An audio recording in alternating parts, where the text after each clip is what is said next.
식으로 찍어도 돼요? 글쎄요. 아 이게 칠판이 잘 나와야 돼. 나는 됐고 나는 쌤이 개떡같이 제일 나와야 잘 나오는데. 나는 개떡같이 나와야 되는데 칠판이 잘 나와야 돼. 자 경우의 수 해봅시다. 됐다. 진짜 잘 나온다.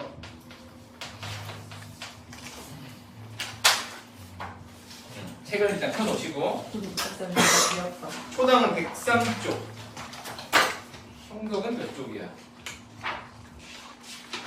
102쪽 합시다. 102쪽. 자, 경우의 수는 중학교 2학년 때 이미 배우셨어. 경우의 수. 어떤 사건이 일어날 수 있는 모든 가능성이지 개수.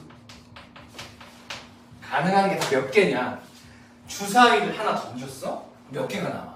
가능성이 6개 나와. 하나 던지면 30개가 아니고 바보야. 피디님 바보.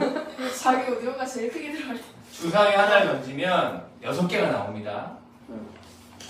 동전 하나를 던지면 2개가 나오죠. 이런 거야. 총 몇 개냐? 근데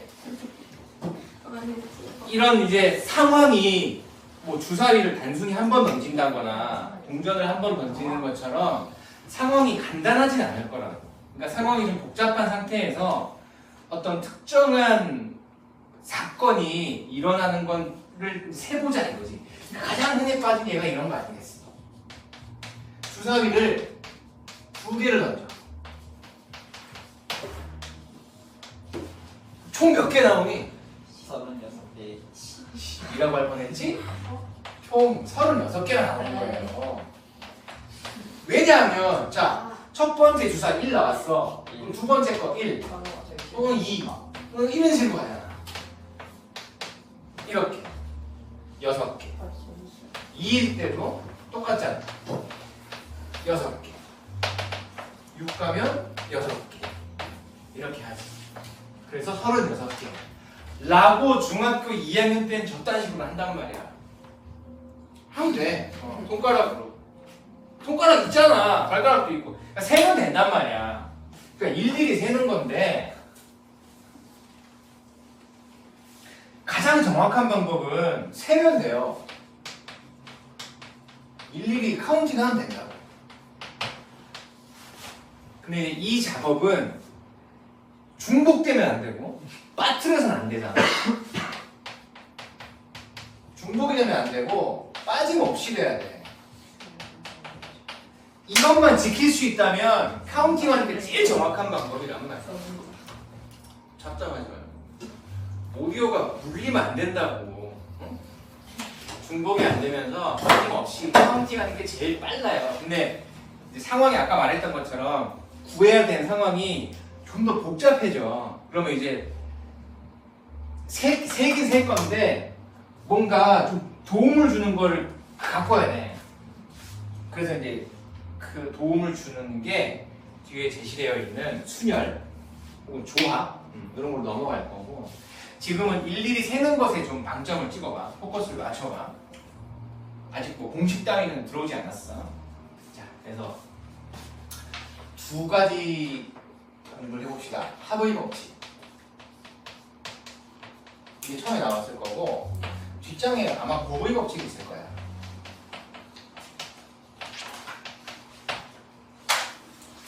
내 욕심 같아선 곱의 법칙을 먼저 했으면 좋겠어. 합시다. 뭔가 합의 법칙이나 곱의 법칙은 결국 뭔가를 더한다는 거고 뭔가를 곱한다는 거거든. 그러니까 사건이 둘 이상이 나타나야 돼. 보통 2개로 합시다.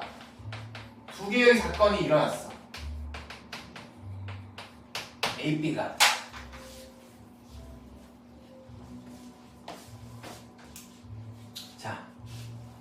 자, 식당을 갔어. 면 종류가 있고 밥 종류가 있다는 거지. 면에는 라면, 우동, 짬뽕 이렇게 있었어. 맛있겠지. 밥은 짜장밥, 볶음밥, 볶음밥, 제육 정식. 아까 없어. 작은 분식집이야. 자, 갔어. 내가 이렇게 물어볼게. 자, 메뉴 중에서 한 개만 골라봐. 고르는 경우의 수는 몇 개니? 메뉴 중에 한 개만 선택해라고 했어. 그러면 나는 몇 가지를 선택할 수 있는 거야? 5개잖아. 5가지잖아. 근데 이렇게 물어보네. 자, 면 종류 하나, 밥 종류 하나. 이건 몇 가지나 되겠니? 6개지. 6개지. 라면이랑 짜장밥, 라면이랑 볶음밥, 우동 짜장밥, 우동 볶음밥, 짬뽕 짜장밥, 짬뽕 볶음밥. 6개란 말이야. 이미 이 두 물음에 하부의 법칙과 고부의 법칙이 들어가 있는 거예요. 이건 왜 5개라고 대답했냐면 메뉴 중에서 한 개만 고르라 했으니까 우리가 의식했던 안 의식했던 뇌의 구조 속에는 이미 이게 들어간 거야. 아, 면 아니면 밥을 골라야 되는구나. 그지? 그러니까 아까도 얘기했지만 경우의 수는 국어의 해석 싸움이야. 문해력. 자, 면 또는 밥이구나. 이렇게 되는구나. 영어로 가면 면오와 밥이구나. 이렇게 되는 거잖아. 결국 면과 밥을 동시에 선택하면 안 됐던 거야. 규칙은. 그죠? 첫 번째 물음의 규칙은 내가 돈이 없으니까 하나만 골라줘. 이렇게 된 거야. 그러니까 면하고 밥을 동시에 먹으면 나쁜 놈인 거야. 알겠어? 근데 두 번째 물음은 오케이. 오늘은 용돈을 받았네? 먹어. 면하고 밥 하나씩 사줄게. 이렇게 된 거야. 어떻게 6가지를 계산한 거냐면 면도 먹을 수 있고 엔드 밥도 먹을 수 있구나. 동시에 먹어도 되는구나. 이렇게 동시에 액션을 취할 수 있을 때는 각각의 면 3가지, 밥 2가지니까 3 곱하기 2를 한 거야. 동시에 가능할 때는 고부의 법칙을 쓴 거고 동시에 가능하지 않을 때는 3 더하기 2를 하신 거야. 이걸 하부의 법칙이라고 하는 거고 이걸 고부의 법칙이라고 하는 거야. 동시에 되냐 안 되냐로 가르는 거라고. 동시에 가능하냐 안 가능하냐. 안 가능할 때는 더해 주셔야 되고 가능할 때는 곱해 주셔야 돼. 자, 아까도 얘기했지만 국어적으로 좀 가보자. 동시에라고 하는 건 흔히들 노멀하게 생각하면 동시에라고 하면 보통 같은 시간이잖아. 그지? 동타임에. 근데 경우의 수 파트에서 하는 동시에는 그런 의미도 있지만 동시에는 그러니까 이런 것도 가능해. 그러니까 예를 들어서 주사위 3개를 동시에 딱! 그럼 곱하는 거야.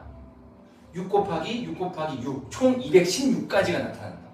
동시에는 같은 타임이라는 의미도 있지만 이런 의미도 있어. 여기가 중요한데 자, 뭐 해볼까? 그래, 자, 학교에 등교하는 상황을 생각해봐. 자, 일어나서 학교까지 가는, 학교에 딱 도착할 때까지의 그대들의 상황을 생각해봐. 대충 이렇지. 자, 눈 떴어. 물 한 모금 마시고, 입 닦고, 세수하고, 밥을 먹거나 안 먹거나, 먹고, 옷 입고, 거울 보고, 신발 신고, 다녀오겠습니다. 갔다가 학교에 짜는 가잖아. 그러니까 눈을 떴을 때부터 여기까지 학교에 간다는 그 컨텐츠에서, 주제에서 학교에 갈 때까지의 내 상황이 동시에인 거야. 경우의 수 파트에서는. 그러니까 액션이 끝날 때까지 이런 의미도 있는 거야. 동시에라고 해서 무조건 같은 시간이라고는 생각하면 안 돼. 어떤 액션이 끝날 때까지가 동시에인 거야. 그래서 봐봐. 두 번째 물음 보면 면 하나랑 밥 한 개를 골라야 액션이 끝나는 거야. 그래서 이때는 곱하는 거야. 면의 종류가 3개였고 밥의 종류가 2개였는데 면만 택하면 액션이 끝나지 않았단 말이지. 동시에라는 의미는 면하고 밥은 동시에 1이 아니라 이 문제에서는 면도 골라야 되고 아직 안 끝났기 때문에 밥도 골라야 됐던 거야. 그래서 곱해주는 거야. 반면에 1번은 어때? 하나만 선택하면 되니까 이거 고르면 끝나버리는 거야. 근데 나의 가능성은 면도 고를 수 있고 밥도 고를 수 있으니까 이때는 각각을 더해주는 거야. 이걸 잘 기억하고 있어야 돼. 그래야지 이제 경우의 수가 좀 순탄해져. 동시에라는 의미는 액션이 끝날 때까지의 의미도 있고 사실 이게 더 큰 역할을 해. 경우의 수 파트에서. 알아두셔야 돼요. 그래서 액션이 끝날 때까지 행하는 모든 것들은 다 곱하기야. 그게 아닐 때는 더하기라고. 구분을 하셔야 돼. 자, 여기서 한번 끊고